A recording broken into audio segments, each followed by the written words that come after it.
Hey guys, what is up? Super K-Man Rocks here, and we are here for my 2026 First Stand Primer and Power Rankings video. It's finally time for our first big international tournament of 2026, and this is a good one. First Stand last year obviously was this kind of weird tournament that we got for the first time with only one team from each region, and definitely favorites going into it in terms of performances. We did get some over and under achievements at the tournament, of course, with the LCP kind of surprising everybody, the Flying Oysters last year, and the LPL maybe not looking as good as expected. But this year we have even more teams to talk about. It definitely feels more like a legitimate tournament that can kind of crown some of the better teams in the world at the beginning of the year, and I'm super excited to go over everything. I know you guys are excited as well for this first big tournament, so let me know down in the comment section below. What do you agree with? What do you disagree with in this video? I'm going to be going over absolutely everything in today's video when it comes to teams, when it comes to players, when it comes to playstyle expectations, who you should be watching on each team in terms of these games. If you haven't been watching the regions, I'll be catching you up on how these teams are performing. So hey, let me know what you think of all of the analysis and all of the thoughts down in the comment section below. I'm always curious to know what you guys think down below. But again, there is so much to talk about. These primer videos are always very long. You guys know I'm not exactly the most short-winded person in the universe. I will ramble on about these teams, but that means you're going to get a lot of content here today, so I don't want to waste you guys' time. Let's get into it. If you are new to the channel, if you don't quite understand who I am, or maybe this is the first video you found of mine, hello. I cover 4 of the regions that are going into this tournament every single game. I cover the LCS, the LEC, the LCK, and the LPL. I'm a caster for LPL English as well, so definitely have a bit of a good check of knowledge, I would say, on those regions. I've been covering every single game for them on this channel for 5 years in a row now, and I've been covering these leagues longer in terms of statistical coverage for certain websites and things like that, so definitely feel like I have a good breadth of knowledge. I went back and watched every single game from the LCP in the playoffs, and every single game, of course, from CB LOL in the playoffs as well, not only for this, but for America's Cup, so I feel like I have a pretty good idea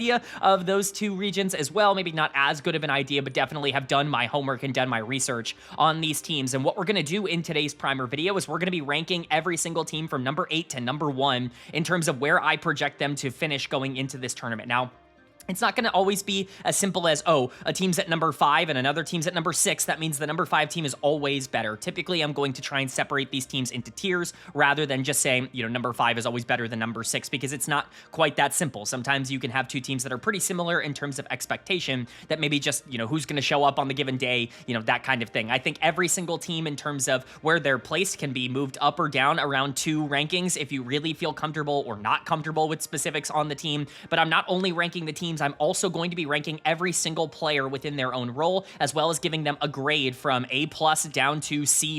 And the grading scale, it's not super complicated. I'll quickly kind of touch upon it. I don't really want to throw up a graphic for this because I don't want it to take too long at the beginning of today's video. But if you're in the A's, that's to me like an elite world-class player. You are arguably the number 1 player in your role in the world, or at the very least are competing. That's A+, A, or A-.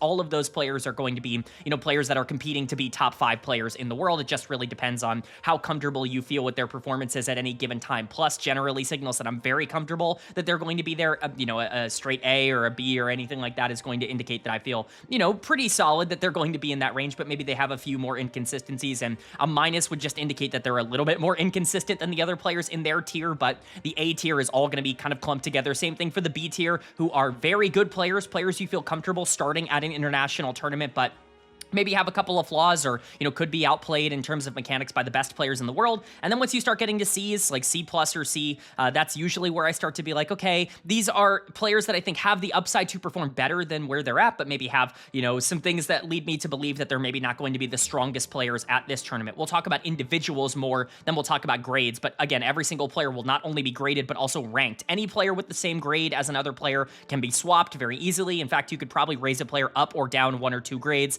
and I wouldn't really feel all that frustrated. I know there's going to be some opinions in here that people are upset about, but that's the preamble out of the way. I really do not want to take too much time on this intro because I want to go in depth on a lot of these teams, and that means starting with number 8 in my power rankings. We always go from last to first in terms of my projected rankings, and coming in, unfortunately, at number 8 for me, it is going to be Team Secret Whales, the number 1 seed from the LCP, and the representatives from a region that really overperformed last year. I say overperformed. Maybe they just lived up to expectations, but kind of got back on the board, if you want to put it like that, in 2025 with the Flying Oysters performing so well. Obviously, that org and that team was not really able to repeat their success with Gen.G and with Hongq going over to the LPL, who we'll talk about later on in this video, but Secret Whales being the representative do give me some pause that LCP is going to be able to repeat what they were able to accomplish last year. I think this team is good. I just worry about their upside. I actually think they're one of the more consistent teams towards the bottom of the rankings here. Kind of the bottom 4, if you will, are all within striking distance, I would say, of each other. Bottom 2, obviously, are kind of grouped together in this bottom tier. But overall, I think Team Secret Whales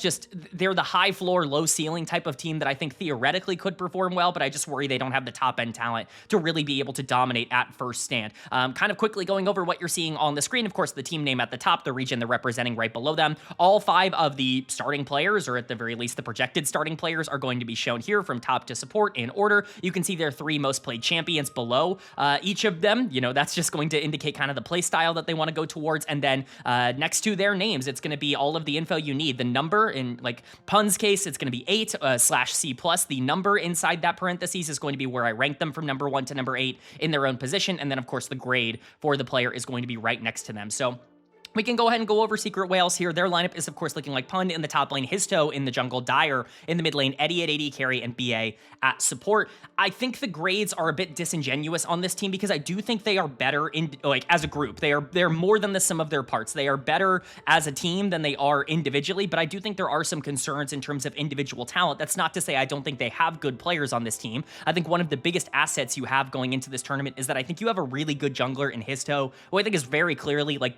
the best player in the LCP right now. This guy is absolutely dominant in terms of the way he controls the early and the mid game, and really there just aren't players at that level that are going to be able to contest him. If jungle wasn't as strong of a position at this tournament, I think he would rank a little bit higher in terms of where he comes in. Unfortunately, he's in the strongest position in the world right now. That does kind of transition into a small caveat I have, which is, of course, when it comes to these player rankings, not every position is created equal. Jungle and AD carry are super deep at this tournament. Positions like top lane, support, even mid lane to a lesser extent, they have some more inconsistencies in terms of, where these players rank towards the bottom. So you could see a player like Histo coming in at number 7, even though he's a B-, and you can generally feel like, okay, well, if he were a different position, maybe he would rank higher than 7th as a B-. It's just junglers are good right now, and if you have a good jungler, you're probably at this tournament. That's why these teams are successful in the current meta. But Histo is certainly the player that I would keep an eye out for. He's very aggressive in terms of the way he skirmishes, and really is the one that drives a lot of the aggression for Team Secret Whales. A lot of the games they've been able to carry have been because of his early game skirmishing potential and the ability to win 3v3s or secure objectives and really be able to snowball games out of control. You can see that on champions like Xin Zhao and Vi, but the Wukong as well, kind of showcasing that he likes to be the primary engager. He likes to be on the front line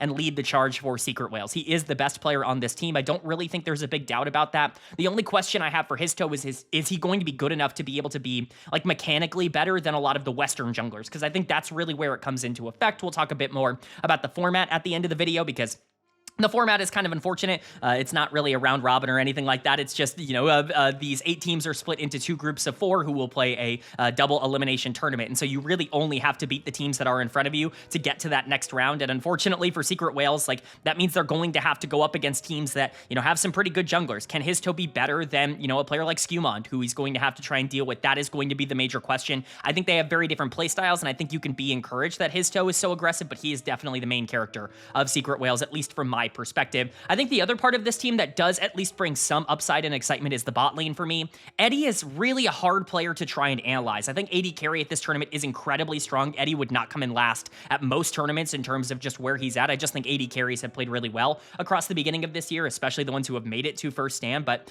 Eddie, I don't think quite had that same spark for me as he did last year when I was watching this team. Last year, I was really high on this guy. If you don't remember, going into some of the later tournaments in the year, I was really hyping Eddie up and talking about how he could be like the next breakthrough AD carry coming out of the LCP. I really did think he was that mechanically talented, and I still think you can see that every so often. He still loves to play hyper carries. He loves to be able to dominate in the late game. I think the problem is that the team doesn't play around him nearly as much as they did in the previous year. At least that's not the version of Secret Whales that we saw when it really mattered down the stretch. I still think he can be kind of a game-breaking type of AD carry and can kind of rise up in these rankings. He can be closer to 6th in these rankings if you really wanted to put him there, because I think the mechanical upside is certainly there.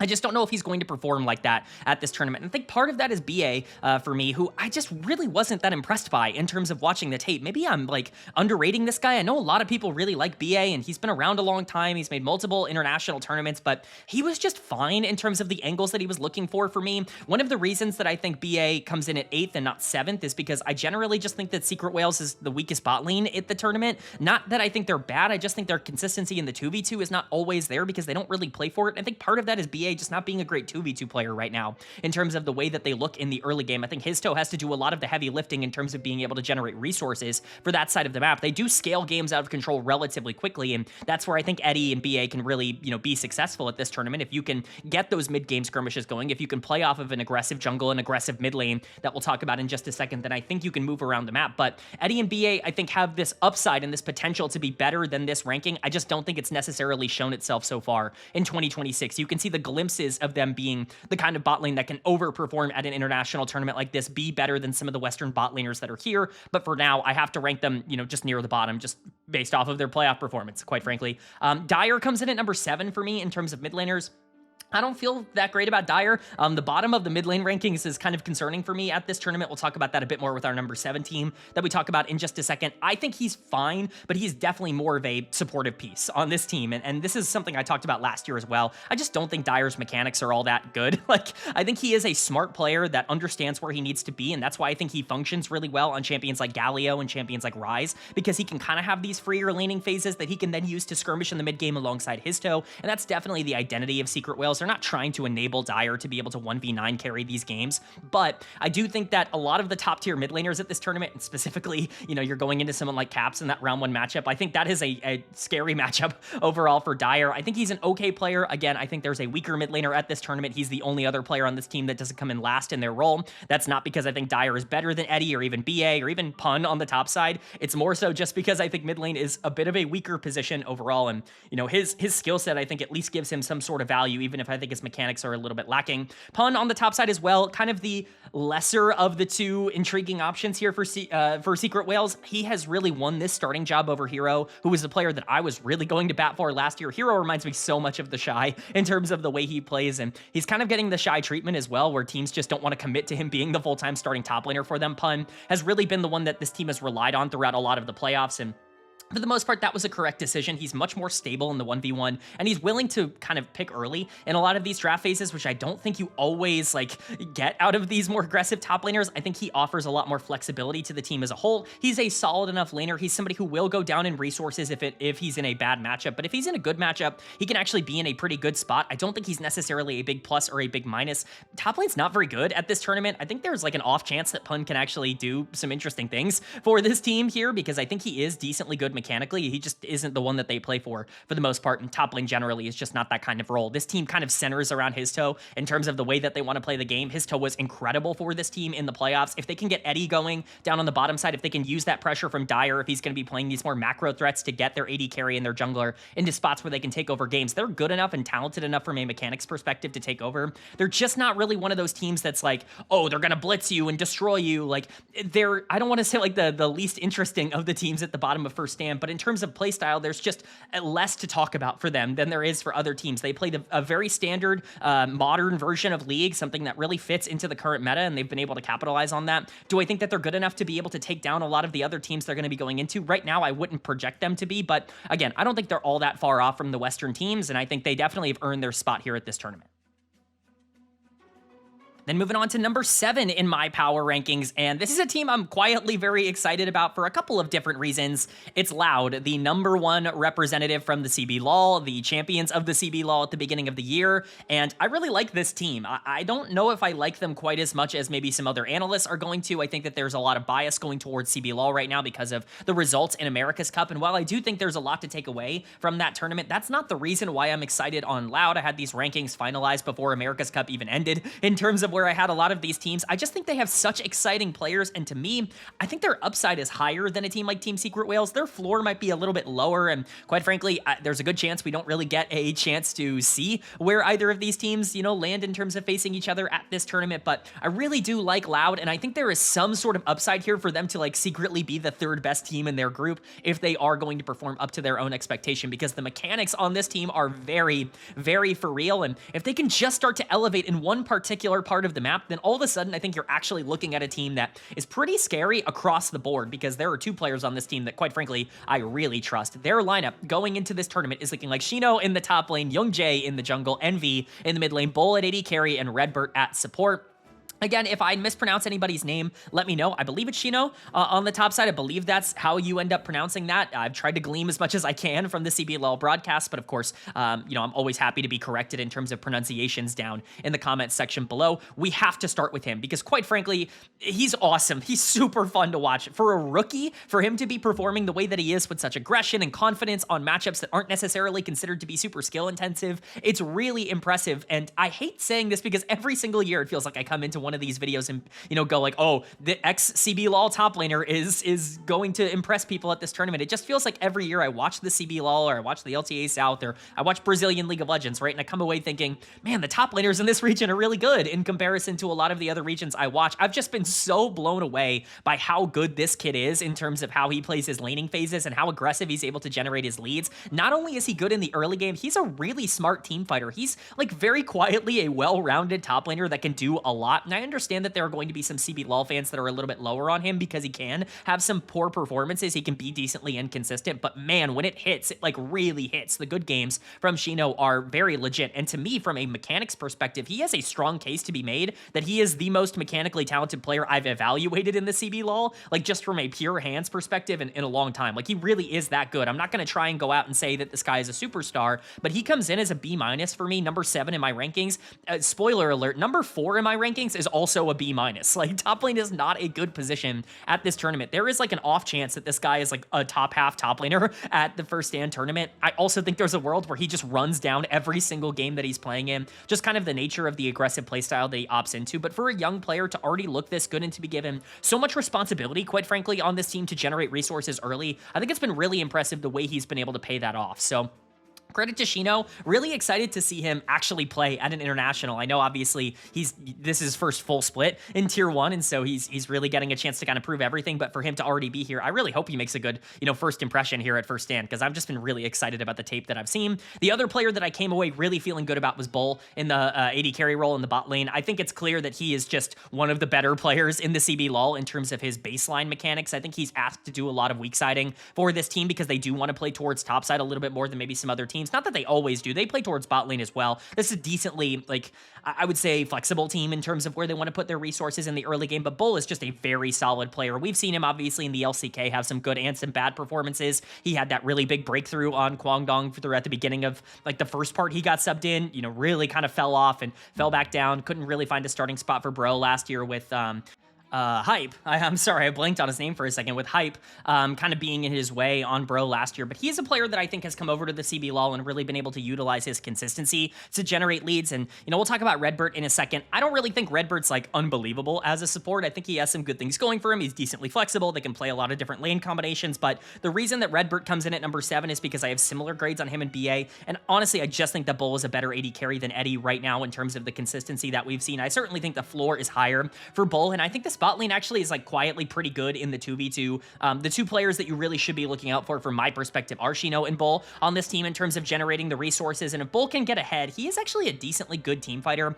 I wouldn't say that that's his strength. He has just been really stable for this team, but he can definitely play 5v5s if he is the main carry for them in the later part of the game. Again, Redbird is also fine. His biggest advantage to me is his flexibility. He can really do whatever you need him to do. He can play for the 2v2. He can play to roam. He can play, you know, for mid-game skirmishes, late-game team fights. He really can do a little bit of everything. I'm just going to say he's a little bit below average at all of those in comparison to the other players you'll find at first stand. But, you know, as a veteran on this team, he has certainly done his job. And I think he had a really good tournament, a really good playoffs, I should say, to kind of get here. And I think that that is an encouraging sign. If Bull and Redbert can be, you know, I would say better than the bot lane that they're going into, which I don't think is out of the realm of possibility in LYON on the other side of that matchup, then I think that's a massive advantage for Loud, and to me, that's where they're going to need to generate their biggest advantage if they want to overcome this ranking of number 7. The big concern I have for Loud is the middle of the map. Youngjae and Envy. Youngjae's coming in for me as the last ranked jungler. Jungle's just a great position here, but Youngjae also really disappointed me when looking at the tape. This is somebody who I've really liked in the LCK over the past couple of years. It feels like every time he gets an opportunity, it's kind of a fake opportunity, and he never really is given the keys to the kingdom to actually go out and play well. He's played really well in Tier 2, and he's played fine in Tier 1 when he's gotten a chance at the LCK level. I was pretty excited to see him go over to the CBLOL because I thought he could be a game breaker, and watching him play, he's just really passive with the way that he engages. I think he relies a lot on his laners getting leads right now, and I think maybe it's just a communication thing. Maybe he doesn't feel as comfortable being as aggro, but I just wasn't quite as impressed with the jungle position as maybe I wanted to be, considering my priors on Youngjae going and watching this. I think he can still be good, and quite frankly, if he can live up to the hype that we saw in the LCK, kind of like Bull has coming over, then I think this team has a real case to be like 5 at this tournament, to be entirely honest. Like, I really do think that jungle is one of the positions that if they can play a little bit better at this tournament, all of a sudden the entire narrative around this team ends up changing. But for now, I think Youngjae is a bit of a concern for me. I do think he is the weakest jungler at the tournament, and I think there is a chance that he does get exploited in that regard, where, you know, jungle is by far the most important position in the game right now in terms of the way the meta has evolved. And then obviously, it's a weird situation in the mid lane with Envy. He ends up coming in, you know, midway through the playoffs because of some off-the-riff drama. I'm not really going to get into that. Obviously, I'm sure it's been covered to death by most other CBLOL YouTubers, but, you know, Envy has, you know, been a player that has played for a long time in the CBLOL, and the tape we saw was fine. I think it definitely felt like he wasn't comfortable with the team just yet. That's why he's getting a C grade. It's why he's coming in as my last-ranked mid laner. It's not just because he was a last-minute addition. Envy's obviously a player we have a lot of tape on and has a lot of experience, and I'm factoring that in a little bit, but man, like, watching him play in the playoffs, I was like, you're gonna have to be better than this. Like, if you're going to go to first stand, it didn't feel like he was quite comfortable with the team environment just yet. Hopefully that has changed. I don't want to give too much analysis on the way that Envy bleeds into the rest of this team, because again, it was such a small sample size that you really don't want to take too much away. I just really was not impressed with the way that mid jungle played, and I think if you're concerned about Loud, and if you want to talk about, you know, the potential for this team to flame out and not be particularly good at this tournament, most of the concern is that I think they have the weakest mid jungle at the tournament, and I think that that is a problem for teams in this meta. That is the most important part of the map right now, and that's where I think Loud can really kind of get behind. But man, top and bot lane are really good for this team, genuinely. I think Shino in particular is so exciting, and if he can have some of those pop-off moments, I mean, we've seen multiple CBLOL top laners in the past have massive pop-off tournaments at international, you know, or pop-off moments at international tournaments. I think Shino, from a mechanics perspective, is maybe even better than some of the top laners that we've seen come out of this region. Like, he's really exciting. I haven't felt this way about a Brazilian prospect since Seos. Back in the day, you know, many moons ago, when I was really hyping that guy up every single time he would come to an international tournament. I just was so impressed with this guy. If he can play like that, it's going to be really fun to watch. And Bull, I think, is also a solid player. If Youngjae can step up, if Envy feels more comfortable playing in the mid lane, I don't think it's impossible for this team to, you know, finish third, or even, I guess, maybe compete for second in their group. I think that would be kind of an overachievement, but Loud is a team that I don't think is just riding the wave of their region's good recent performance. I actually think there's a lot to like about this team going into first stand. Then moving on to number 6 in my power rankings, and this is where I think we're making a bit of a jump up to like the good teams at this tournament. Not that I think the bottom 2 aren't good, just that I think they're more volatile and the expectations for them are a little bit lower. These are teams that I think could theoretically kind of flame out at this tournament, but also, you know, should be okay. They're the Western teams, but coming in at number 6 for me, it's going to be LYON, the number 1 seed from the LCS and from North America at this tournament. I think they are a bit weaker than maybe some of their contemporaries right now, and I think most of that just has to come down to them playing a very specific play style and them really kind of relying on one player to get them a ton of leads. Well, I think that player is incredibly good, as you can see from my rankings, with Inspired coming in as my number 3 jungler at this tournament. I just worry about some of the ancillary pieces on this team and how they are going to perform. I think it's likely that they end up living up to expectations and being fine at this tournament, but I don't think their upside is quite as much as maybe some people would hope at first stand here. So we'll go ahead and talk about it. Their lineup is looking like Dokla in the top lane, Inspired in the jungle, Saint in the mid lane, Berserker at AD carry, and Isles at support.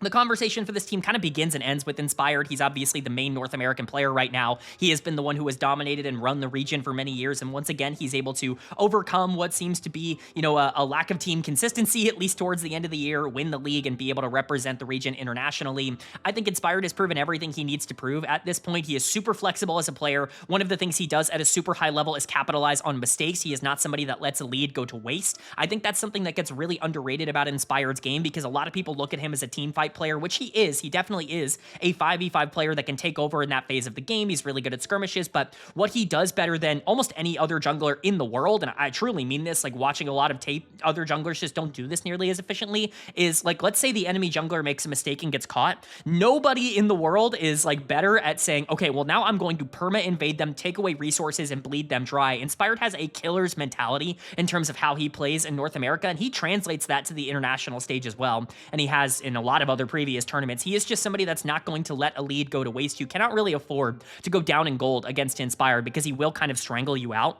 And that's something that I think generally just makes him basically impossible to beat if you are not better than him. That's not to say that that's like an impossible bar. I think that there are players in the world that can compete with him from a macro and from a mechanic perspective if you want to take a lot of these skirmishes and can kind of dissuade him from playing this super aggressive style. But it does mean that the teams that are weaker than him are going to have a lot of trouble playing into LYON and playing into Inspired. That's kind of what we've always seen, is that they do a really good job of beating teams that don't really have the skill to back them up. They are a bit of a, skill check, a barometer, if you will, in terms of can you compete at this level. I think Inspire just naturally brings that on as a player, and that's why I rank him so highly. He comes in as a B+, the highest graded player in North America, obviously, and the number 3 jungler. He's above other players at this tournament that I think are really solid players. I'm not going to spoil the rankings going down a little bit more, but top 3 in terms of junglers at this tournament is high praise, and I really do believe that for Inspired right now. But the problem is that I don't really know if I believe that anybody else on this team right now is like a game breaker. I think Saint and Berserker, you're kind of hoping are going to be that at this tournament. Saint has been so much better over the end of the playoffs than he was for a majority of the regular season.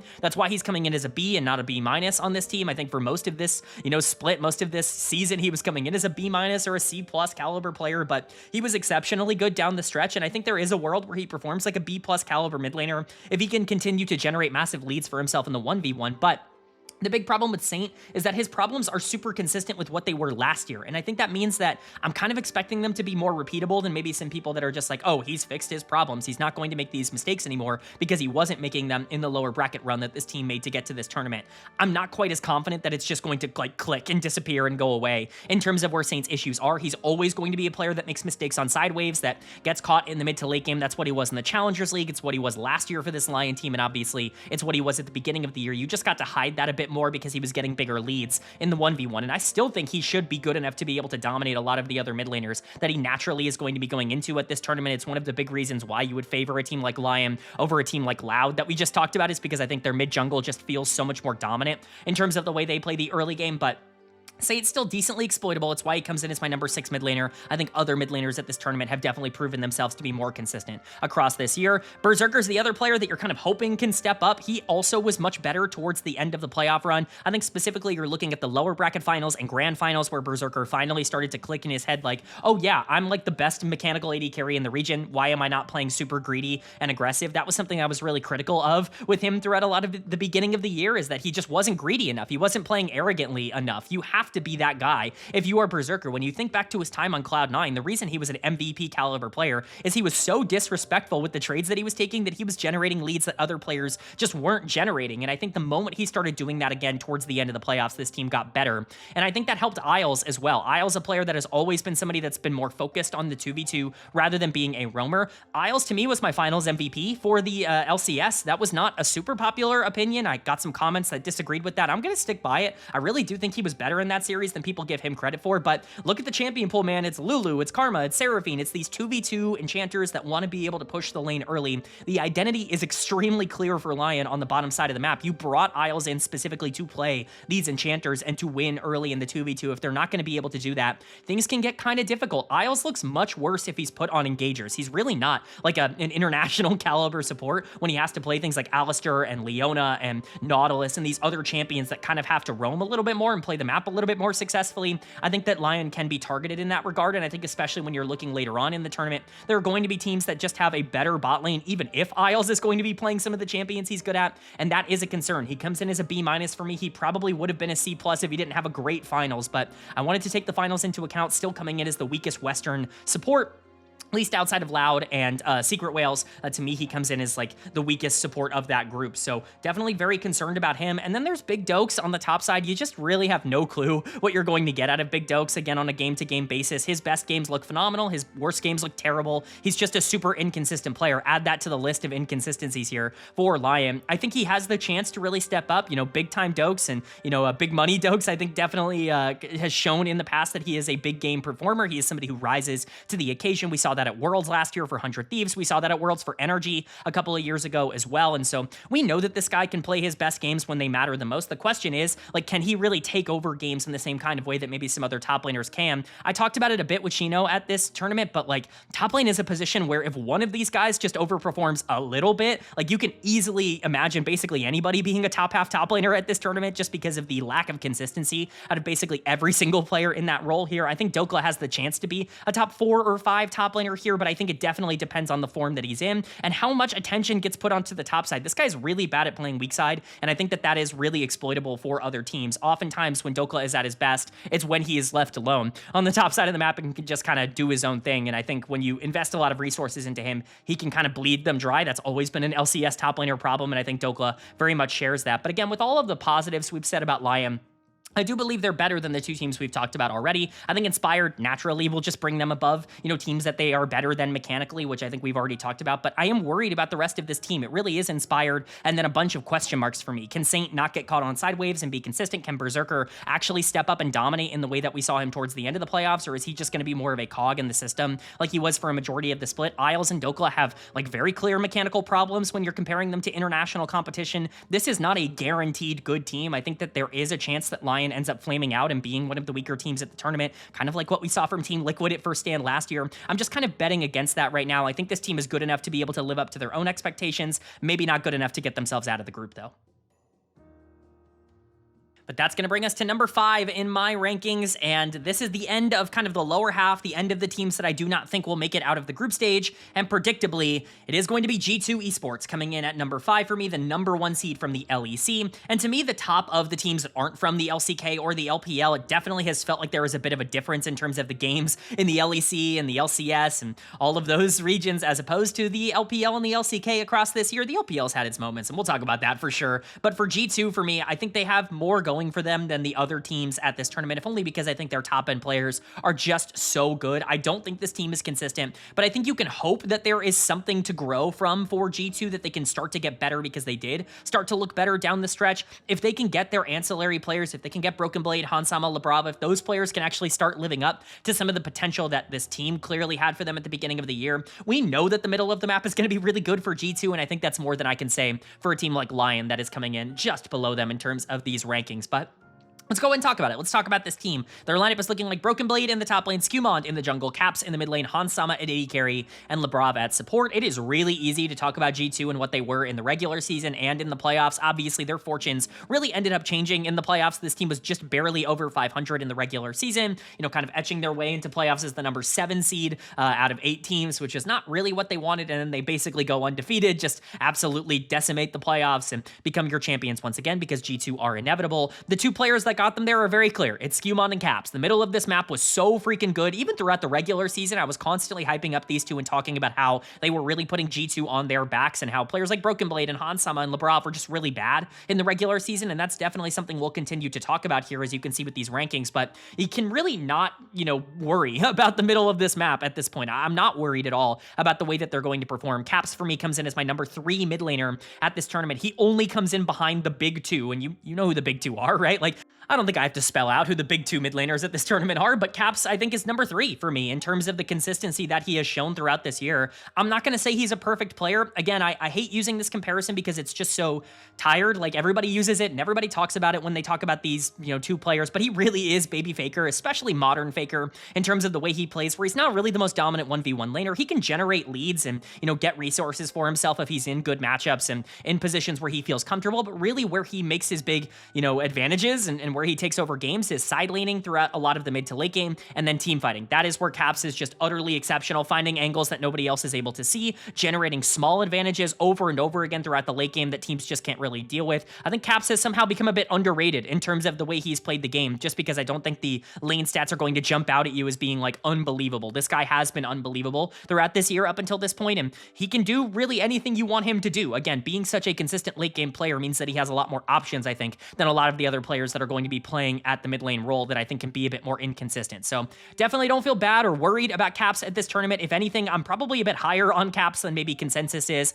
And then for Skewmon, it's really, really hard for me to narrow down how to feel about him coming into this tournament. I am very pessimistically putting him at number 5 in terms of these rankings. I think 4 is like very reasonable for Skewmon. I think top half would be a fair and reasonable expectation with the way he's played so far in 2026. B plus I think is also a fair and reasonable grade. I think there are going to be a lot of people that are frustrated with Caps having a higher grade than Skewmon because Skew has been so good for this team throughout a lot of this split and quite frankly has been their best player across 2026. But my concern has less to do with like what he has done so far and more to do with just the playstyle expectation for what he can do at a tournament like this. The problem with Skewmon, and while he has grown to fix a lot of this, it's not been perfect yet, is that he is kind of specific as a player. In fact, I think there is a decently good comparison for him playstyle-wise at this tournament, and that's Gen.G for Gen.G. I don't think they're all that dissimilar in how they play the game, where they're good mid-game skirmishers and they can start to generate leads the moment that they started, changing their mentalities, and we'll talk about this a bit more for Gen.G later. The moment that that mentality started to shift, like Skewmon all of a sudden became a lot more valuable as a player because he was skirmishing in the early game and he was starting to generate resources for himself and for his laners, and that really made his late game dominance a lot more effective because he is such a good macro player and a great team fighter, especially when he's on these champions that can start and engage and create a lot of these fights. He's super consistent there. But the problem is that that lack of aggression and sometimes that more passive idea of how to play the early game can get him into positions where he's kind of neutral throughout a lot of the mid to late game on these champions that do want to scale out of control. And I think that that's something that's going to be punished more by, international junglers than ever was by LEC junglers. LEC junglers, very passive. By nature, I think that there are a lot of skirmishes generally in the LEC, but a lot of them are very, inconsistent in terms of the way that they start. They're not exactly mistake punishes. It's more so just fighting for the sake of fighting. And I don't think that Skewmon has ever really been dissuaded from being a little bit more, scared or a little bit more passive with the way he plays his mid games. I think that does get punished a lot more internationally, and I think that that's something you do have to be worried about with this team going up against the top 4. That's the only reason he ranks a little bit low. If this guy comes out and shows everything he showed in the LEC, that's a B+. That's arguably a top 3 or 4 jungler at first stand, and all of a sudden the entire identity of this G2 team changes, and they can start to compete with a lot of the 2 seeds coming out of the LPL and the LCK. I think a lot of their success at this tournament is going to be determined by Skewmon, and if he can really kind of change some of the international fortunes that he had over the course of last year. But also the concern for this team is everywhere else, right? Like nobody else in this team has really played well across this year. Broken Blade is certainly having, I would say, the worst start to a year that he has had in a G2 uniform. I think he's had worse starts to years before he came to G2, but I do think that as a member of G2, this is definitely the worst he's looked in terms of the beginning of the year. He's just looked bad in lane, and I think that's the big concern, is that the 1v1 has not looked consistent. This is a guy who struggled internationally last year, especially at, in MSI, like a tournament at the beginning of the year before things really started to fix themselves for G2 in terms of the way they were playing the macro game. He played a lot better in the playoffs. I'm not going to say he played phenomenal, but certainly was more consistent. The question is, can he kind of even elevate that form further? Again, top lane is such an open role. It's very easy for me to imagine a world where he's better than someone like Clear or Xiaoshu at this tournament and can compete to be a top 3 top laner, but it's just hard to say that he's going to do that with the tape that we've seen. Still, I think in terms of recency bias, he's probably the best performing top laner of the ones near kind of the bottom 4 of the rankings, and so he ranks as such, coming in at number 5 for me. I just don't really have a lot of confidence that he's definitely going to be good, and you guys know me. I mean, if you know me at all, you know that I was going to rank this bot lane a little bit lower than everybody else, and I'm going to do so. I mean, they're coming in at number 6 and number 5 for me, respectively. And quite frankly, I don't really know what else to say that I haven't gone to bat for already across the beginning of this year, across all of last year. I'm just lower on these guys. I'm certainly lower on Hansama. He comes in as a B- for me, as my number 6 AD carry at this tournament. I'm just not a Hansama believer. I think he is a player that requires a very specific game plan and a very specific way of playing the game. And when he's taken out of his comfort zone, he looks terrible. He is the kind of player that, when he's playing well, he can be really stable on the bottom side. He's not exactly a game breaker, even when he's, in the right position, but for the most part, he can be really stable in terms of the way he plays the 2v2 when he's not in a good spot, or when the draft is bad, or when he's in a position where he has to eat a lot of resources in the early game from the enemy team. He can be a liability, and we've seen that even in the playoffs for this team. I just don't really have a lot of faith that Hansama is going to be a game breaker once again here. I don't really want to go over again, over and over again on this, because it feels like LEC fans are so tired of me talking about how much lower I am on Hans. I don't think he is that good of an AD carry right now, and I think he's been elevated a lot by the rest of the team being more consistent.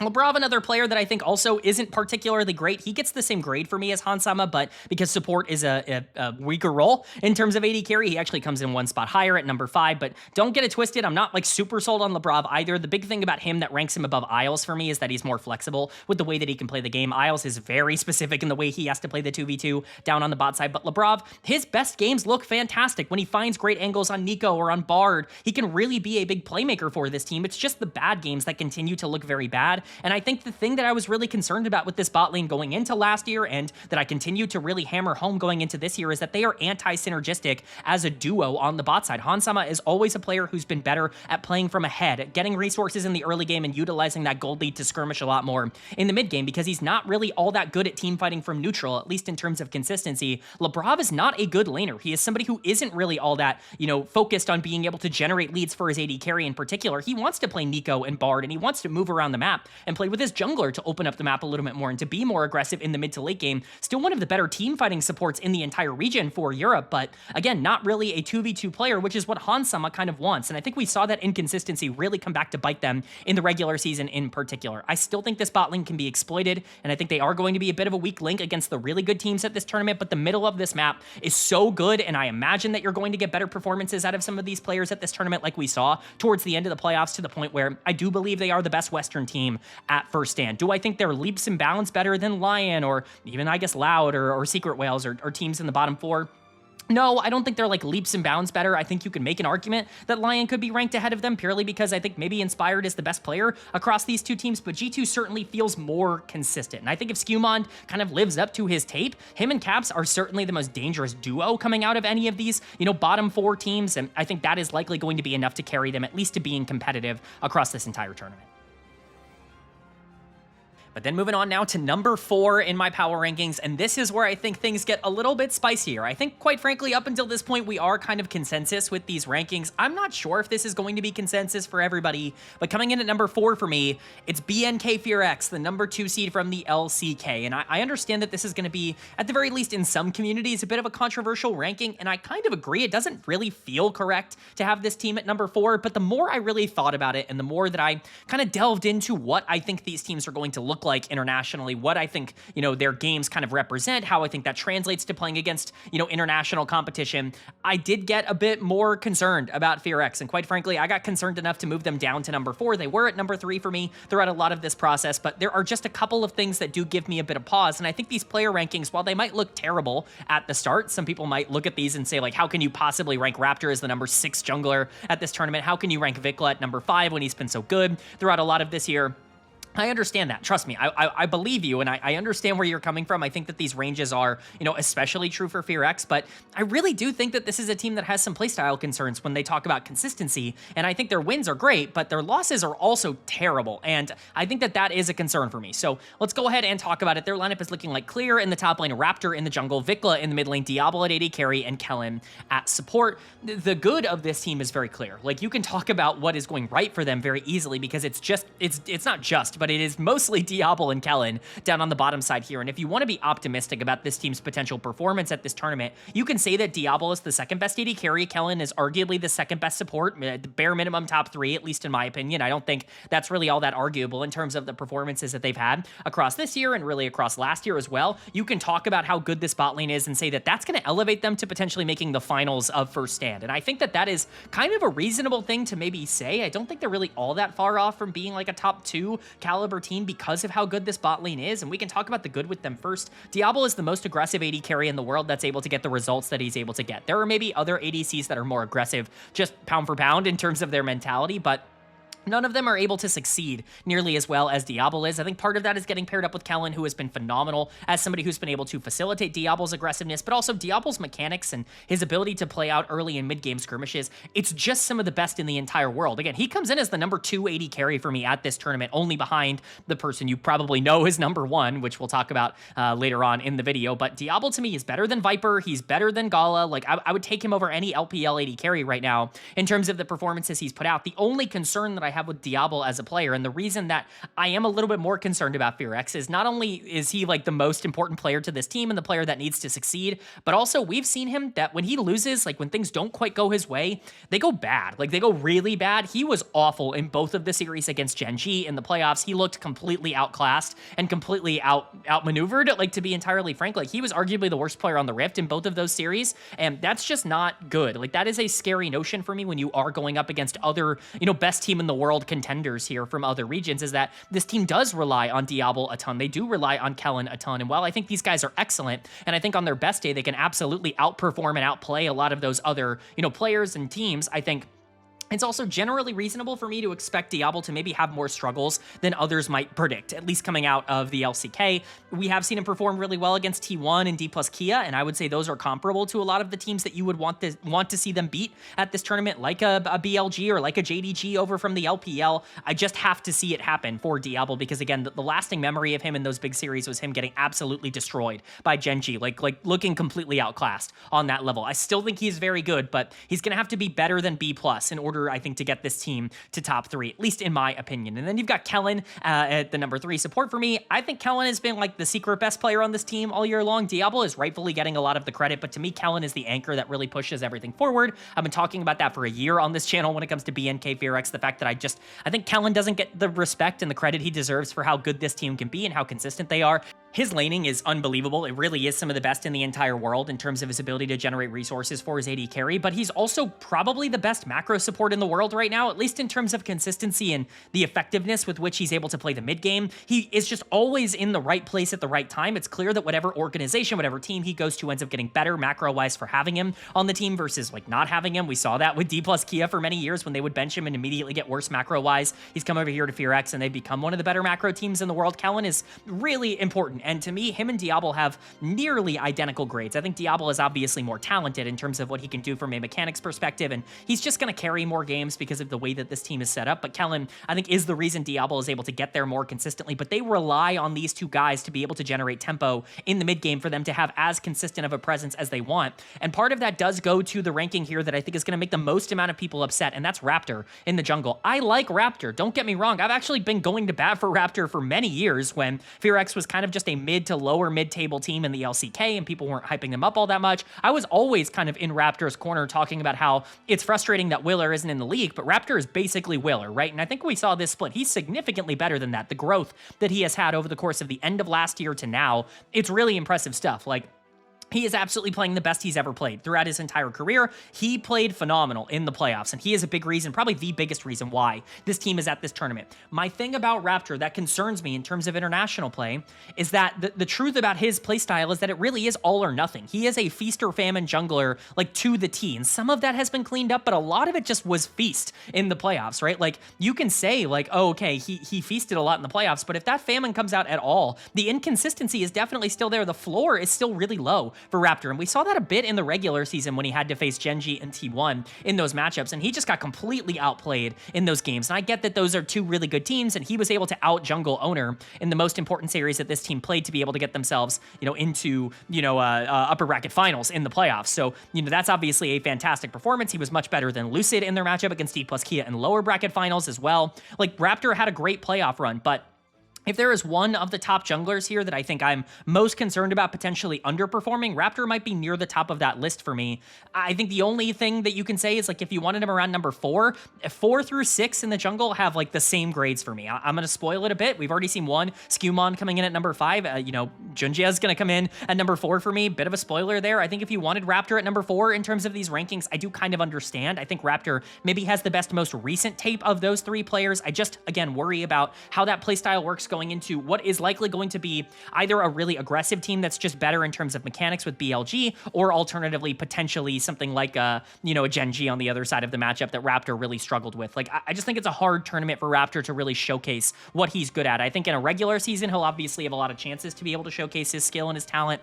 I think this tournament might be more difficult for him. And then you get to talk about players like Clear and Vikla. Vikla's been really good across this year. It's just how much of that do you think is sustainable internationally? Obviously, he's had a bit of a re-emergence after being Rookie of the Year many years ago in the LCK back in 2022. He goes to North America, he goes to China, and none of it really works out. Comes back last year and is still really bad for this team, but something clicked in the offseason again, and I think a lot of it is him getting his confidence back. He was able to really do well in the 1v1s in lane and be able to push a lot of his team forward in that regard. That allowed Raptor to be more aggressive in terms of the skirmishes he was taking in the mid game, which again then helps Kellen and Diablo be able to move around the map a little bit more. Vikla really was integral to why this team ended up overperforming and getting better across a lot of the beginning of this split. But the problem with that is that Vikla kind of needs those 1v1 advantages. He was able to generate them pretty consistently against Faker and Showmaker and players of that quality. And so you would imagine he's going to be able to do so at this tournament. But I also think it's reasonable to look at his like raw mechanical output this split against even someone like Caps or Hongq that he's going to kind of be compared to, and say that Vikla might not quite be on that level just yet. And I think you have to keep in mind that this guy has some inconsistencies in terms of how he plays the mid to late game as well. He's not exactly the most unbelievable mid game player of all time. He does need to generate early leads in order to bridge his way into the team fights where he's also relatively good. He has some flaws individually as a player, and that's definitely true for Clear. Clear somehow comes in as like the fourth rated top laner for me. I am not in on Clear. He's a B- to me. He's the weak link of this team. It's just, it goes to show you, right? Like Raptor coming in at 6, I think is a significantly better player than Clear. Coming in at number 4, it's just those positions are not created equally here at first stand. Like top lane is just so open. And if you want to be optimistic, it's that Clear has not lost nearly as much as most of the other top laners he's going to be compared to going into this tournament.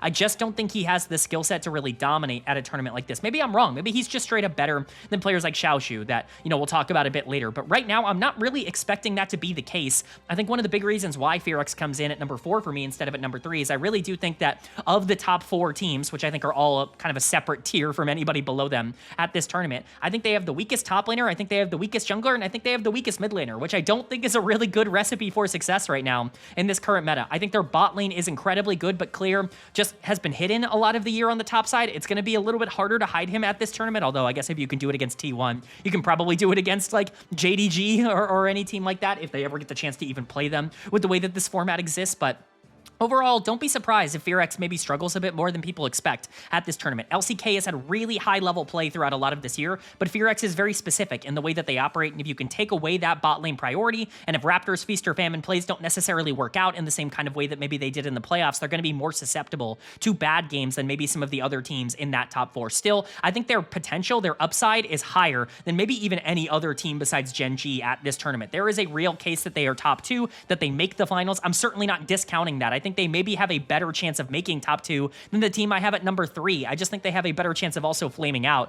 than maybe the team at number 3 in my rankings. I think the range of outcomes is just wider for FearX with the way that they operate on the Rift, and that's why for me, just in terms of confidence, they're going to come in kind of at the bottom of this big 4. Then moving on to number 3 in my power rankings, and quite frankly, this should be pretty obvious. The rest of these rankings should be pretty obvious from here on out. Coming in at number 3 for me, it's going to be JD Gaming, the number 2 seed from the LPL. And I really do feel better about this team potentially having a higher floor than BNK FearX. I think there is a reasonable argument to make that this team is number 4. I think the grades between those two teams are incredibly similar. But as you can see from the player grades for me and just the overall player rankings, I do find this team to just have a higher floor naturally in terms of what they could turn into. Maybe they don't have the same kind of upside because they are a bit more passive, a little bit slower, a bit more macro-based in terms of the way they like to play the game, but their macro is so good, and really, quite frankly, their playoff tape is really good to the point where I actually think that if they play up to their own standard and don't make some draft mistakes like they did towards the end of the LPL playoffs, like they could be a team that secretly is like actually kind of dangerous at this tournament, and we'll talk about why for those of you who maybe didn't watch the LPL as much. Their lineup is looking like Xiaoshu in the top lane, Junja in the jungle, Hongq in the mid lane, Gala at AD carry, and Vampire at support. They are one of 2 teams here to have some players that represented their region last year at first stand. Of course, Junja and Hongq G2 not quite representing the same region. Neither will Viper be representing the same region as last year. But of course, 2 players from the Flying Oysters able to make another international appearance, this time by getting top 2 in the LPL. They've already proven beyond a shadow of a doubt that they belong there. The question is, can they elevate the rest of this team to be able to be competitive at this tournament? And I think you have to start your conversation with the middle of this map, because to me, that's where I think they have an advantage over a team like FearX. That's why I do believe in Gen.G a little bit more, is because I think their playstyle and their identity is just a little bit more clear and a little bit more consistent than maybe what you're getting out of Raptor and Vikla on the other side in terms of that comparison. For me, it starts with Hongq in the mid lane. He comes in as my number 4 mid laner. He's a B+ to me, but I think he's kind of on that border of being a B+ or a B. He's had some great moments in the LPL. He's also had some bad moments.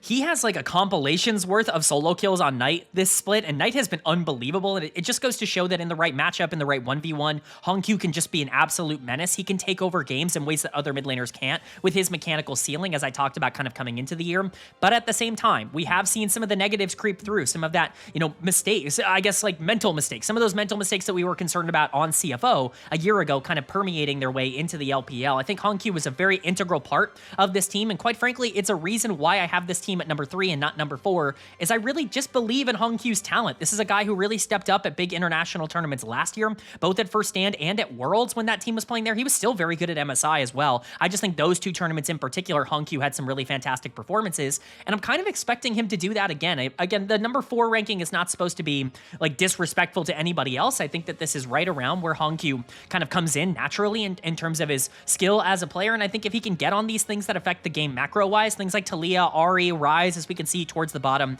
of the screen here, then all of a sudden, I think the game becomes a lot easier for Gen.G, because Junja's playstyle is very self-explanatory at this point. Throughout his entire career, he's basically played one style, and it's really worked for him. He started expanding upon that a little bit more towards the end of the playoffs, and it actually found them even more success, but even the style at a baseline level, I think, offers you a bit of a higher floor than maybe what you're going to get out of a lot of other junglers at this tournament, and that is this very macro-oriented, very late game, I don't want to say passive, but very methodical kind of style of League of Legends. That's what Gen.G has always been very good at, and I think we saw that throughout a lot of the split, that when this team was able to kind of turn the pace of the game down, control a lot of space, and be able to set up pretty consistently around objectives, they didn't lose a lot of games from those spots. They were very clinical in terms of their execution. Their mistakes were kind of limited in a lot of those games, even if they did try to make a lot of mistakes in a couple of them, which we'll definitely talk about with some of these individual players. But Gen.G, I think, really is like a pace setter, a trend setter for this team in terms of how they want to play. Their objective setups are arguably the best of any team at this entire tournament. Gen.G is maybe a bit better than them, but Gen.G's ability to be able to control dragons and heralds in particular towards the mid game, like that is what got them wins over teams like Anyone's Legend, who's not here, and even it's what got them to take BLG to 5 games, and it's what got them to really dominate BLG throughout a lot of the regular season as well, is that Gen.G's ability to be able to take a lot of these players out of their comfort zone and force them to play from bad situations makes them make mistakes. Like, he forces the enemy team to kind of do that. And I think he had a phenomenal playoff run. He obviously wasn't very good in the finals, and that is a bit of a concern. But when you're talking about this guy in the upper bracket finals, where he was incredible in the 2 games that they took off of BLG, and then the lower bracket finals, where he completely dismantled Weibo Gaming, he's arguably in better form than either Raptor or Skewmond in terms of the way he's playing. And both of those guys are in great form as well, just in terms of how he performed leading into this. If he can pull any of that out, and one of the big things that I will say, one of the big changes that he made towards the end of the playoffs that allowed him to be in that great form is that he started skirmishing more in the mid game, which gave him even more ammunition to control a lot of these objectives. If he can kind of translate his playstyle into something a bit more neutral, where he's not just kind of off the gas or on the gas, then I think things are going to get really scary for Gen.G, because we see when he balances that act well, teams are not able to approach Gen.G in terms of their objective setups, and that's game breaking in terms of the way that they operate. So I think Gen.G is not getting nearly enough credit for how he has played, especially across a lot of the end of the playoffs here. There is some inherent risk here. If you wanted to put this guy at number 6, I think that's fair, but to me, he comes in as a slightly better version of exactly what we talked about with Skewmond for G2, where he's not exactly the most dominant early mid-game player in the universe, but he is going to out-macro you, play team fights better than you, and set up around major things better than you, major objectives, major, fights better than you, and if he's going to do that consistently, they are going to be a threat at this tournament. So that's where a lot of my excitement comes in for this team. Then you get to talk about the bot lane. lane. Bot lane's kind of hard to discuss here. I do think they're a bit overrated right now in terms of how they've performed. Vampire has actually probably been the better of these two players across 2026 up until this point. He's not exactly a star yet. I know people really want him to be, but I continue to watch a lot of the tape and go back and rewatch it for videos like this and just see areas where he could optimize a bit more. But the good games are phenomenal from him, and he can still, you know, really dominate. I just think the top three supports are on a little bit of a different level in terms of consistency right now. Vampire's best games are still going to look great, especially when he's able to get out on the map and be a big mid-game influence. He's a really solid team fighter, especially when he can get in spots where he can enable either a big AD carry or a big mid laner, like one primary target in a team fight. I think that simplifies the process a lot for him. You know, he has very specific circumstances where he can really dominate. I just think it's the overall game state that sometimes he can have trouble adapting to. And then it's Gala. And the hard part about Gala is it's another player that I've been a little bit lower on throughout all of this year. He just makes so many mental errors throughout the game, and it really frustrates me because this is not something that we kind of knew Gala for. He'll just step up and get caught for no reason, or he'll step way too far forward in a team fight and just die, kind of eliminating JDG's attempts to play from neutral. Like, there are just these small errors that end up really costing JDG, and a lot of them come in pretty big moments in the game.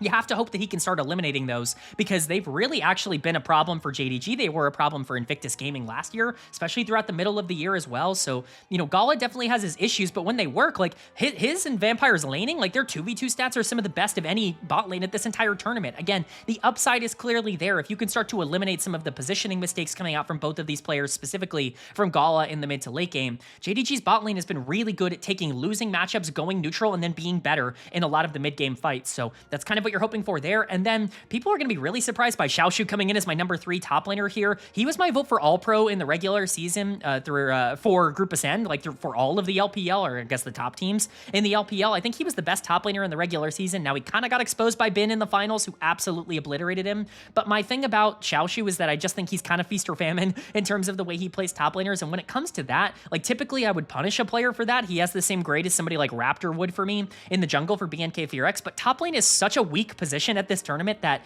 even a feast or famine player, like the feast moments still kind of come out to being like the number 3 top laner for me. I think he's better than Clear. I think he's better than Broken Blade. I think he's better than Dokla in terms of like stacking up, you know, talent against, you know, Xiaoshu. I just think he can also have some bad games. He can clearly be taken advantage of in more negative matchups. And when he loses confidence badly. But if he's going up against a lot of those other top laners that you're going to compare, you know, him to that aren't in the top 2, I actually think he probably has a bit of a mechanical advantage on basically everybody there. Think of what I talked about with Shino for Loud earlier on in the video, except taken to like its natural extreme, where he is just a very dominant 1v1 lane player that, while he can do well in team fights, kind of needs to have resources, needs to have an advantage in order to be able to do as well as he needs to in team fights. But I'm kind of banking on him being better than a lot of the other top laners that aren't the top 2 guys at this tournament, and that's why he's coming in at number 3 for me. And again, I think that's why JDG is a bit higher for me than they're going to be for other people kind of coming into this tournament. I think, you know, somebody like Gen.G, I just have a lot more faith in terms of being able to control a lot of the macro objectives. I think that the solo laners are some of the better ones at this entire tournament, especially outside of the top 2 guys. And while I'm really not as much of a fan of the bot lane's like the one part of the map that you can kind of be weaker in right now and still actually succeed. I think Gala makes a lot of mistakes, and as long as he's not actively running it down, Vampire can actually have a lot of impact on the mid game and really is a good playmaker. He has good instincts for finding ways into team fights. I think this team is a lot more stable and a lot more interesting than people are giving them credit for. They had their problems and they can be a bit inconsistent in terms of, you know, Gen.G can have some bad games every once in a while, but if they play up to their own standards, especially what we saw in a lot of their wins down the stretch in the playoffs, I think that version of JDG should be a top 3 team at this tournament. But then moving on to number 2 in my power rankings, and again, the team that I think pretty comfortably comes in at number 2, so much so that I'm actually putting them a tier above the teams in 3rd and 4th. It's Bilibili Gaming, and as much as I'd love to kind of, you know, talk about how this team has a case to be made for being number 1, I don't think they have a case to be made for being number 1. I think they are closer to BNK FearX and JDG than they are to the number 1 team in these rankings, but that shouldn't take away from how good BLG became in the playoffs towards the end of the year, when it really felt like they started to figure out exactly who they wanted to be, when some of these players started to lock in a little bit more in terms of their performances, and when we really started to get an idea of what the best version of this early season Bilibili Gaming team could be. So let's go ahead and talk about it, because I think there's a lot here that's actually not being discussed in terms of not only what their playstyle is, but where some of these players are at coming into this tournament.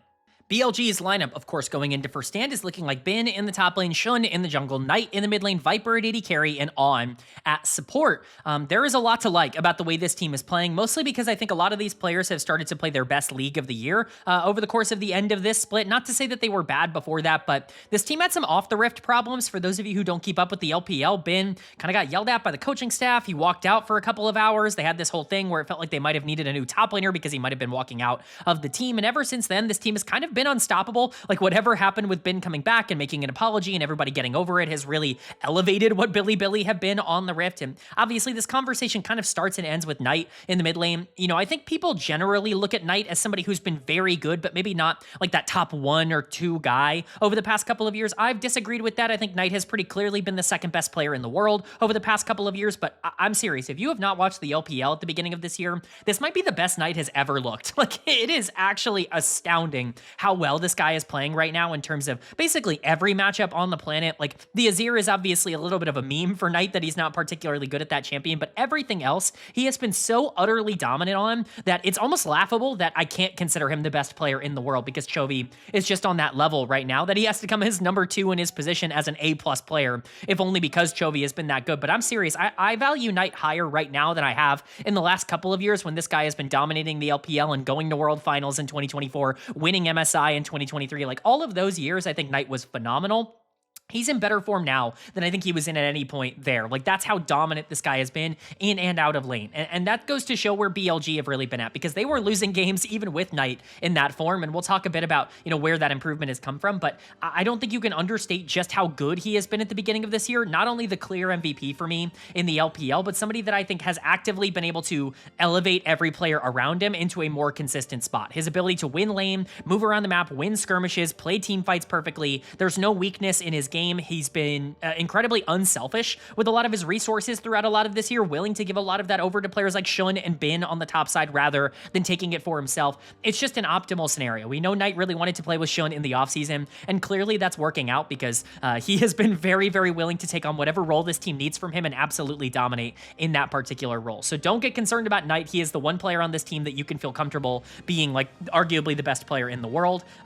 Bare minimum, top 2. Like I think that there is a very big gap between the 2 best players in the world and everybody else right now, and Knight is a part of that. But yeah, there are other players on this team that I think are playing at a ridiculously high level that also are not getting the credit for it because they've been inconsistent in previous years. Bin just had one of the best finals we've ever seen in the LPL. He absolutely obliterated Xiaoshu in terms of how that matchup went. And quite frankly, ever since the fiasco off the Rift, Bin has been locked in. Like this guy has been he's been Giga Bin, he's been absolutely dominant. Every best version of Bin that you could possibly talk about, that is the version of him that we've gotten over the past couple of weeks. And it's been on a lot of these champions that are known for kind of dominating the laning phase. Things like Gnar and Renekton that are willing to get advantages early. This team is not scared of first picking Mbessa and then just going and saying, Bin, carry us. Like dominate a lot of this early game and snowball games out of control. Like they are really investing a lot of resources into making sure he feels comfortable, and he is paying it back out even before a lot of that fiasco was going on. Even when he was a bit more inconsistent at the beginning of the year, I still think he was significantly better in his good games than he ever was in 2025. And I think that is a really encouraging sight. I think if Keen wasn't in such unbelievable form right now, Bin would be a pretty easy choice to be like the best top laner in the world. I think Bin, in terms of the way he's playing right now, is better than any top laner from 2025. It's just unfortunate that Keen is also in a position where he's playing better than he did last year at the beginning of the year. I just think Bin deserves a lot of credit as well. These solo laners are some of the most dangerous in the entire world, and they're both in great form. Same thing with On in the support position. We'll get back to Shun and Viper because I think there's a more interesting conversation to have around those 2 players, but On is not getting nearly enough credit for how good he's been at the beginning of this year. I can't really think back to a ton of like consistently bad On performances so far in 2026. And I know On gets this reputation for being kind of a flippy player who's not been all that good internationally. I think if there's ever going to be a team or a year where he steps up, it's probably this one, because he was so far and away the best support in the LPL across the 2026 split #1 that if he can't translate that internationally right now, that's going to be so frustrating. But we saw the aggression come out in the 2v2, able to get Viper some pretty nice leads in terms terms of the isolated matchup, but mostly it comes down to the mid and late game fights from On, where he just was a complete difference maker for BLG. There were multiple games, multiple moments where he just completely obliterated the enemy team's plans by either having perfect vision or by finding a perfect flank angle to get onto primary targets in these team fights. It is like peak support gameplay that we are seeing from On. I think the consistency is the only thing you worry about because, quite frankly, you know, I don't know if people are going to like this statement. The best games from On this year have been the best of any support in the entire world. I feel pretty confident in saying that. Again, it's just about being able to limit those bad games that you are a bit concerned about. If he can finally translate some of that success that he's had domestically into some international performances, because he has struggled at being able to do that in the past, you know, this is going to be the time. Like, this is going to be the team, because the domestic form we saw from On is arguably the best he has ever had, especially to start a year.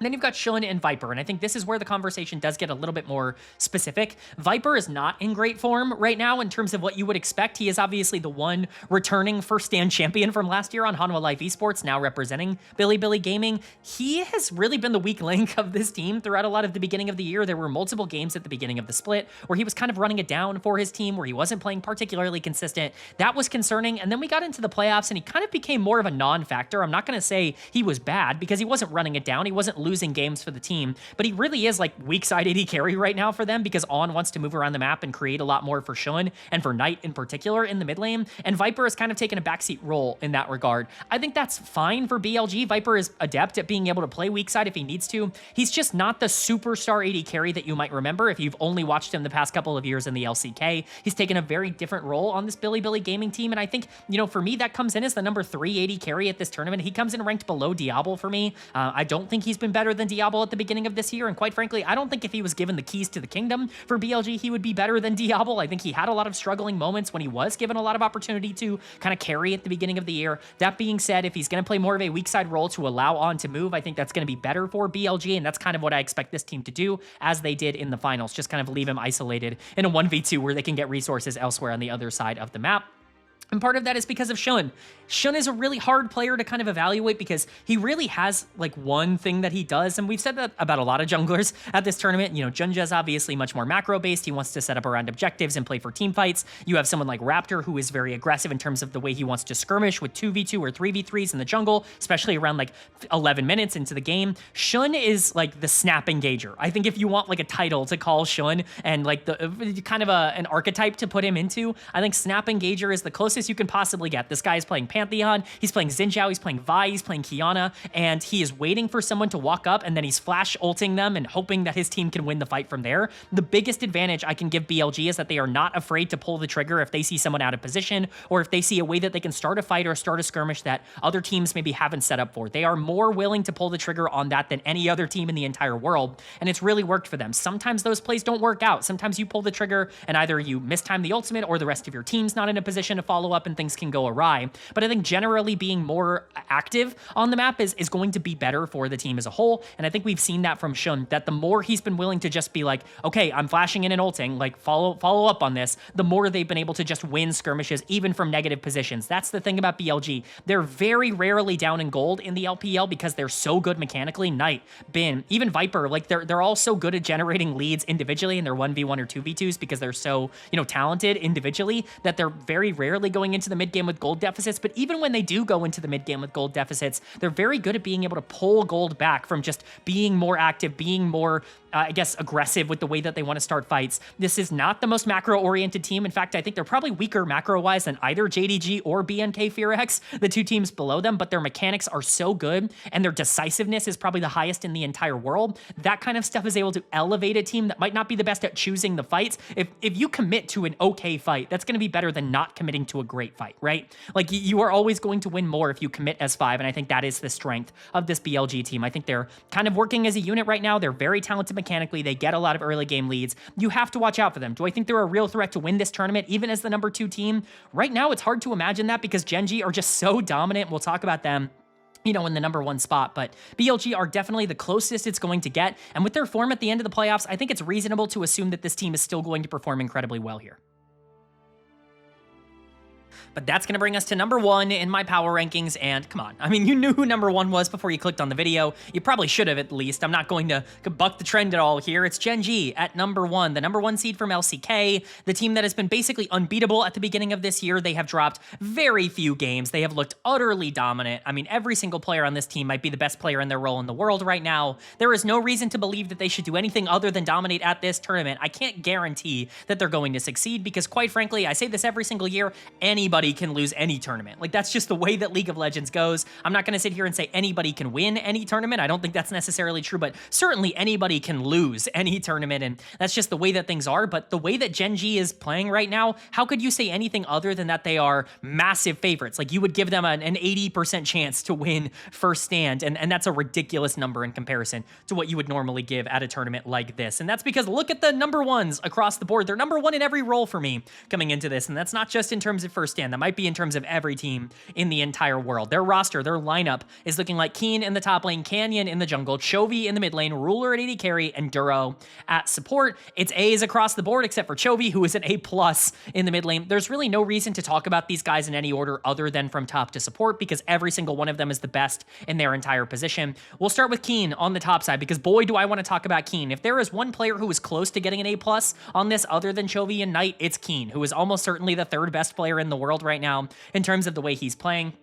I'm going to be entirely honest with you guys. I thought he was fine last year. I don't think he was bad. I certainly don't. I think he was probably the best top laner in the world, especially down the stretch. But I think that there was a time period in like the spring split where it's like, you're probably a top 3 top laner in the world. But the cluster of you, Bin, and specifically Zeus at that time who continued to play well, like it was all so close. And then summer happened. Zeus kind of fell off. Bin really fell off. And Keen kind of de facto became the best top laner in the world. But I still don't know if he was like a top 5 player in the world. To me, he was a top 10 player, but somebody that I think got to do a lot because he got to play for Gen.G, and while he was winning 1v1, he didn't really have to do all that much on the top side for that team. It is not the same conversation in 2026. Let me be entirely honest. I don't know if anyone other than Chovy won more games for this team than Keen across the beginning of this year, and that might be even including Chovy. Keen, for me, was the MVP of the regular season in the LCK Cup. I really do think he was that dominant for Gen.G. I think he absolutely tore apart multiple teams that he went against, and he continued that domination in the playoffs where he just was phenomenal. If you wanted to give Keen an A+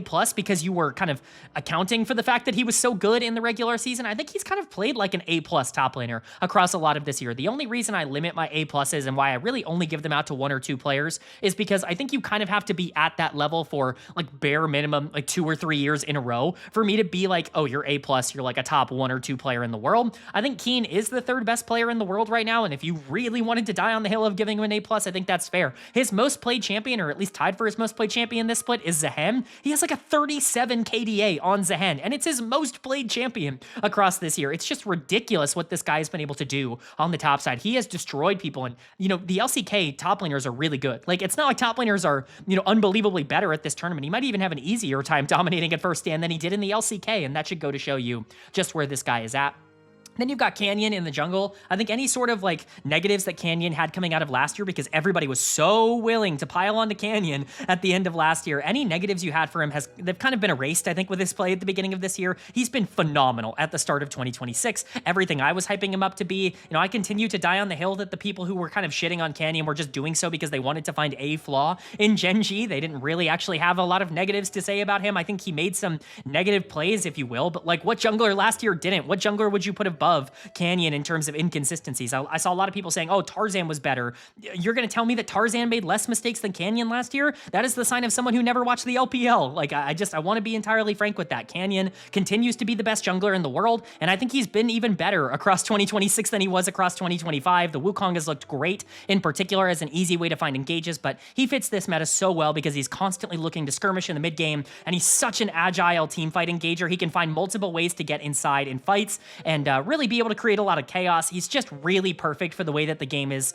you know, kind of set up and structured right now, and he has showcased that at the beginning of the year. Then you have Chovy. You know, he's Chovy. Like, I don't really know how much I even need to talk about with him. People will still try and argue that he's not the best player in the world. I think those people just continue to be delusional. He's had some of the best games that anybody has played across this year. There were multiple games in my LCK Cup recaps and weekly recaps that I did on this channel where I was like, if you haven't seen Chovy play a game, this is the one where you get to watch it and go like, like, oh, that's why he is considered to be like different from everybody else. Like there were multiple games like that throughout the beginning of the year where nobody other than Chovy can do what he did on the Rift, because he's able to be up 30 CS while also being the most active player on the map and constantly affecting every skirmish and catching every side lane and, you know, somehow being available to fight at every objective. Like, there's just nobody who tempos quite like him. He has mastered the ability to tempo in League of Legends, and it's the most important skill in the entire game, and he just continues to do it at a better level. He's also more mechanically talented than everybody, but he doesn't even need to be, right? His mentality kind of puts him into a spot now where he can just make every play on the map, and that's more important than even being able to be better than people in those plays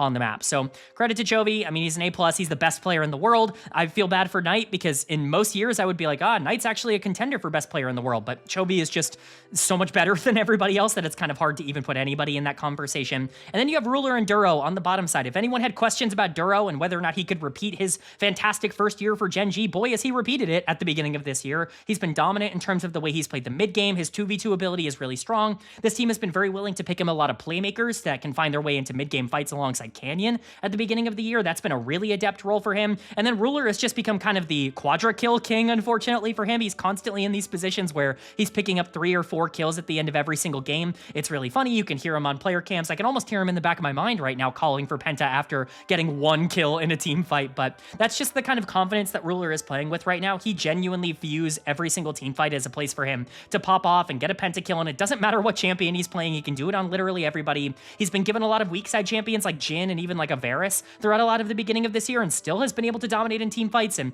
obviously his 2v2 ability is great. He's the best mid-game AD carry in the history of League of Legends. That's not really all that disputable. There is nobody who's been able to play mid-game skirmishes better than Ruler at any point throughout his career.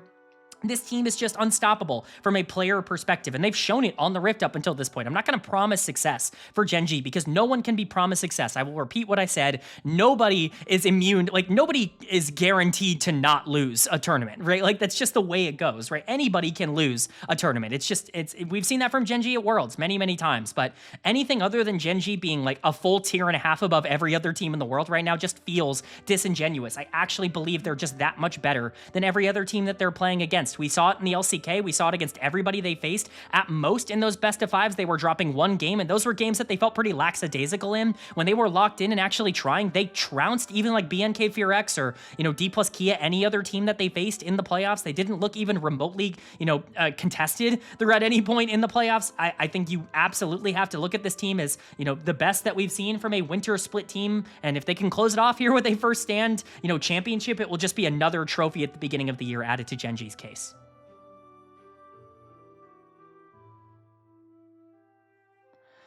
All right, but that is going to do it for my 2026 First Stand Primer and Power Rankings video up on the screen. The 2 kind of simultaneous group stage brackets here at First Stand, and this is where we can talk about the format a bit. We've ranked every single team, but now we can talk about how that actually affects a lot of these teams. They've been sorted into 2 different 4-team double elimination brackets where 2 teams will be able to get out of these group stages and make it into the semifinals, where it's single elimination from the semifinals onwards. That means if you are on different sides of the bracket, unless you make it out as a top 2 team on your side, you're probably not going to be a team that ends up playing anybody else from the other side. That's really frustrating because it means we're not really going to get like G2 versus LYON, or at least we're very likely not going to get G2 versus LYON. It could happen in the finals, but that's probably the most likely scenario, and that's really still unlucky. We're definitely not going to get Secret Whales versus Loud, which I think would be really fun. Like even like a BFX versus JDG, again, that's really only likely to happen if one of those teams either shockingly wins their group or if both of them make finals, which is also very surprising. We're not going to get a lot of these matchups between teams that I think are relatively similar, which I think is disappointing in terms of a format, but in terms of what we actually do have, you can see we can start with Group A, and I'll talk about my predictions and what I think is going to happen in round 1, who I think will be getting out of each group. We start with BLG versus BNK FearX. This is obviously unfortunate for the 2 seeds of both the LCK and the LPL that they're immediately slotted into the #1 seeds from those regions, but BFX have some interesting traits here. I think if Raptor can actually out-jungle Shun, which I don't think is out of the realm of possibility, you can see a scenario where the bot lane is just better for BNK FearX. In fact, I would say that Diablo has been better than Viper at the beginning of this year, and you're hopeful that Kellen can enable disable him to the point where On's playmaking maybe around the map maybe won't be as effective. It's really going to come down to the jungle position for me. If Raptor can get those feast or famine leads and advantages, I think BNK actually have like a decent chance of being able to win this series, but I'm not going to expect that to happen. I think mid lane is super in favor of BLG. I think top lane is omega in favor of BLG, and I think those lanes are kind of important right now. I think Bin and Knight are just going to be absolutely massive in this series, and Shun should be better than Raptor. You know, I also think On should be better than Kellen, especially at affecting the map. And if we're talking about Kellen wanting to get Diablo ahead and On wanting to get Shun ahead and jungle being more important towards who wins the matchup, that's probably going to be in favor of BLG. So going to take BLG here, although I do think this is a better matchup than maybe the 1 versus 2 on the other side, which I'm excited to talk about. But first, let's talk about G2 versus Secret Whales and what I expect here. This is the, I guess, 1 versus 1 seed matchup here that I think is a little more obvious in terms of who is favorited. G2, I think, is definitely the better of these two teams. I unfortunately think Secret Whales matches up quite poorly into G2 in terms of, you know, where they get their advantages. They're really going to be relying on Eddie being in a really good spot coming out of laning phase, I think, in order for them to win this, because his toe, while he's super aggressive in terms of his skirmishes, and that might take Skewmond off of his game, Skewmond is so good at slowing the pace of the game down, and Caps should be in a great spot going into Dire in the mid lane. To the point where I think one of the biggest strengths of Secret Whales, being able to play around a lot of this mid-game aggression, might not even be an available option for them. They might be going into a lot of those mid to late games at a disadvantage, and that's why I think G2 are just heavy favorites coming out of this. I think that they're definitely better than Secret Whales from a mechanics perspective, and I think that their matchup is, you know, really favorable in terms of the way that you're looking at these two teams matching up against each other, specifically jungle mid, once again, where I think G2 are just going to have an advantage, and where Secret Whales, I think, you know, kind of need to gain advantages as a team. But then moving over to Group B here, Gen.G and JDG. This is, I think, less close than BLG and BFX, in my opinion. I think Gen.G should have no trouble here. I like JDG, and I think they're really good at slowing the pace down and playing these slower pace games, but Gen.G is the best slow pace team in the world. If you want to slow the pace down against a lot of teams, that's going to work out for them because, you know, JDG have better macro than a lot of teams. They don't have better macro than Gen.G, who are amazing in slow paced games. I just don't think this is going to be close. This will be, you know, a complete domination, in my opinion. I think JDG matches up quite unfavorably against Gen.G. I will say Hongq did great when he matched up against Chovy last year at some international tournaments, at least from an individual perspective. You're hopeful that that can remain true, and maybe Junja can just be better than Canyon if Canyon just has a random bad game. But even then, Keen's going to be so much better than Xiaoshu, who we know can have some really bad games against great competition. And I think you're also looking at a pretty big bot lane gap. I think the difference between Ruler and Gala right now is absolutely ginormous. So Gen.G should be pretty obvious favorites here. And then for LYON versus Loud as the final round 1 matchup here, this to me is the closest, I think, of the round 1 matchups. I could definitely see a world where Loud are better here, and really what it comes down to is, can you capitalize everywhere except for jungle? I think if you're thinking